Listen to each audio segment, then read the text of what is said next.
जय माता दी भक्तों। भगवती दुर्गा के आगमन की तैयारी शुरू हो गई है। ऐसे में माता रानी की पूजा अर्चना के साथ उनके भोग का भी विशेष महत्व है। तो चलिए आज के वीडियो में हम आपको माता नवदुर्गा के 9 रूपों का रहस्य और उनके भोग के बारे में बताएंगे। तो चलिए वीडियो शुरू करते हैं। आप अगर वीडियो पे नए हैं तो कृपया चैनल को लाइक कीजिए और कमेंट में जय माता दी लिखना ना भूलिए। तो नवरात्र के पहले दिन माता शैलपुत्री की पूजा होती है। पर्वतराज हिमालय की पुत्री होने के कारण पार्वती माता को शैलपुत्री भी कहा जाता है।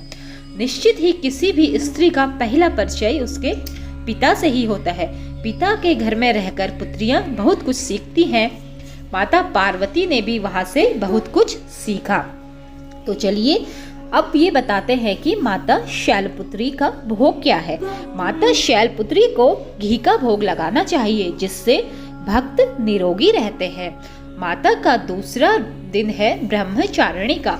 ब्रह्मचारिणी अर्थात जब उन्होंने तपस्या पश्चात शिव को पाया था। माता पार्वती ने ब्रह्मचर्य का पालन करके ही शिव को पाया।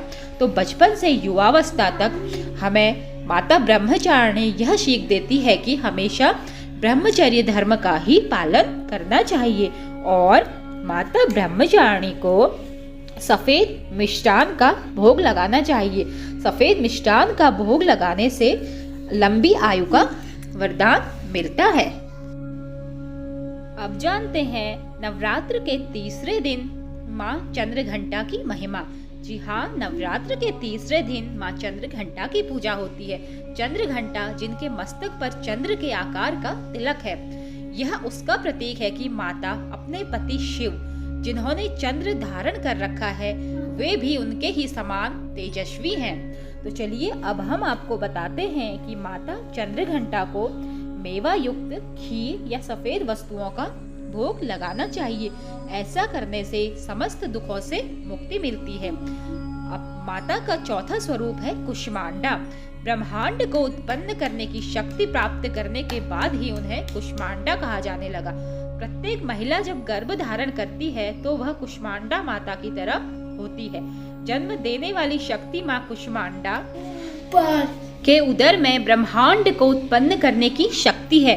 विवाह के बाद उनमें जन्म देने की शक्ति है।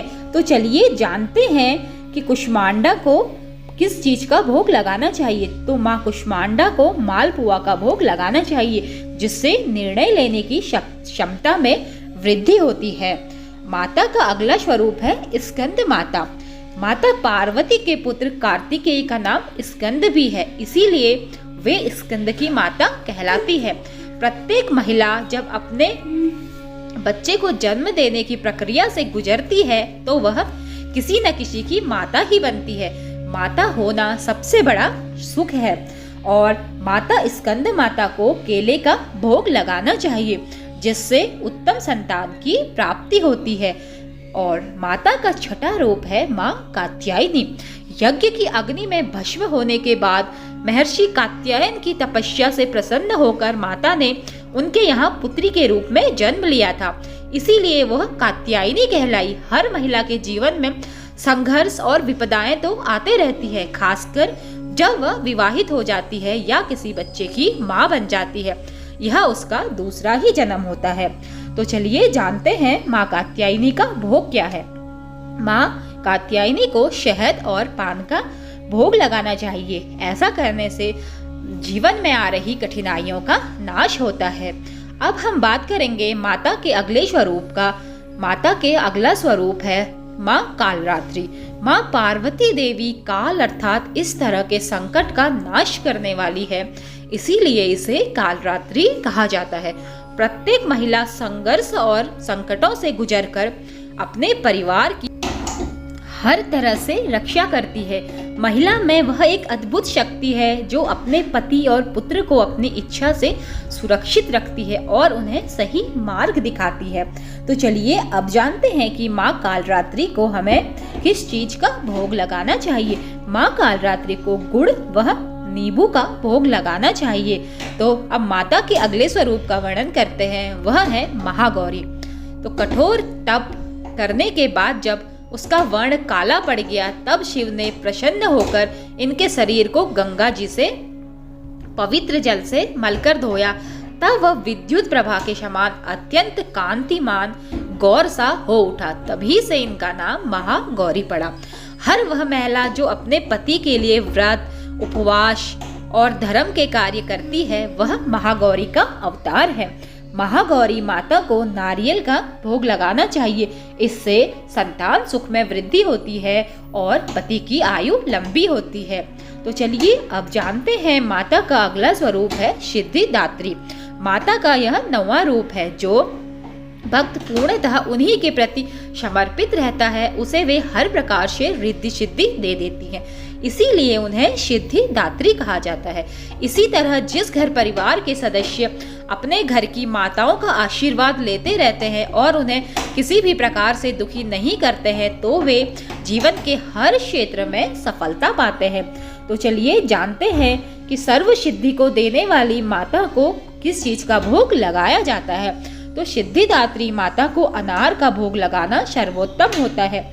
ऐसी मान्यता है कि अनार का भोग लगाने से अनहोनी से बचाव होता है और माता रानी की कृपा हमेशा बने रहती है। तो चलिए आज की वीडियो में इतना ही। आशा करती हूँ आपको मेरी आज की वीडियो पसंद आई होगी और माता के 9 अद्भुत रूपों के बारे में जानकर आपको बहुत ही अच्छा लगा होगा। तो देखिए कैसे एक स्त्री और माता की तुलना की गई है। देखिए स्त्री के जीवन में भी इन्हीं पड़ावों से गुजरना पड़ता है, तो वह तब जाकर वह स्कंद माता हो, चाहे महागौरी हो, चाहे कालरात्रि हो, जब इन पड़ावों से गुजरती है तो स्त्री शक्ति भी देवी का रूप कहलाती है। तो चलिए सभी स्त्री शक्ति को नमन है। देवी माता दुर्गा को नमन है, सिद्धिदात्री माता को नमन है, आदि शक्ति जगदम्बा को नमन करते हुए आज की वीडियो का यहीं पर समापन करते हैं। वीडियो पसंद आई हो तो लाइक कीजिए, कमेंट में जय माता दी लिखना ना भूलिए। जय माता दी, जय।